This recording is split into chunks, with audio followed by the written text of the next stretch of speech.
പെട്ടെന്ന് ഉണ്ടാക്കാൻ പറ്റിയ ഒരു തേങ്ങ അരച്ച മീൻകറിൻ്റെ റെസിപ്പിയാണ് കേട്ടോ. ഞാൻ ഇവിടെ അയല മീൻ എടുത്തിരിക്കുന്നത്. ഏത് മീൻ വേണമെങ്കിലും ഈ മീൻകറിക്ക് എടുക്കാവേ.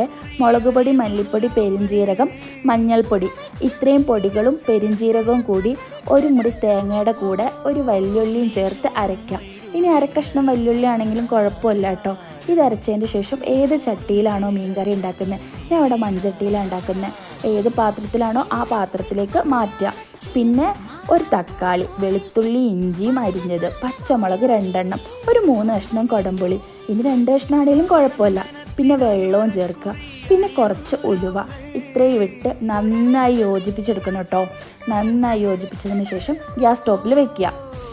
ഫ്ലെയിം ഓൺ ചെയ്തതിന് ശേഷം നല്ല തിളച്ച് വരുമ്പം ഉപ്പിട്ട് കൊടുക്കുക. ഉപ്പിട്ട് കൊടുത്തതിന് ശേഷം മീനുകൾ ഇട്ട് കൊടുക്കുക. മീനുകൾ ഇട്ട് കൊടുത്തതിന് ശേഷം ഇളക്കരുത് കേട്ടോ. പിന്നെ കറിവേപ്പില, പിന്നെ കുറച്ച് പച്ച വെളിച്ചെണ്ണ. കറി വറ്റി വരുമ്പോൾ നല്ല അടിപൊളി ടേസ്റ്റാണ് കേട്ടോ ഈ കറി. മടിയന്മാർക്ക് പറ്റിയ കറിയാണ്, എളുപ്പത്തിൽ ഉണ്ടാക്കാൻ പറ്റും. ചോറിൻ്റെ കൂടെ സൂപ്പറാണ്.